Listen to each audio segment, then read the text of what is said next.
আজ বেরোবো বলে ঠিক করেছিলাম মা বাবার সাথে। ভেবেছিলাম যে একটু মেলা দেখে আসবো। এখানে একটা মেলা বসেছে যদুভট্ট মঞ্চে। তো গেলাম, রেডি হয়ে বেরোলাম আমি, মা আর বাবা 3জন মিলে। তারপর গেলাম মেলা দেখতে। মেলা গিয়ে যেটা দেখলাম, দেখেই তো আমার মনটা গেল খারাপ হয়ে, যে এইটুকু একটা মেলা কীভাবে সম্ভব। মানে এখানে শুরু, ওখানেই শেষ। আর কোনো কিছু বেশি বেশি কিছু নেই, জুয়েলারি সেরকম ছিল না, ড্রেস কালেকশন অল্প কিছু ছিল। তারপর মন খারাপ নিয়ে চলে গেলাম খেতে। দেখতেই পাচ্ছ, এটা হচ্ছে খাবারের মেনু কার্ড।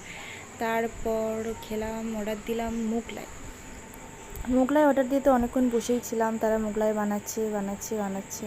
আমার মা তো হাঁ করে বসে আছে কখন মোগলাইটা দেবে।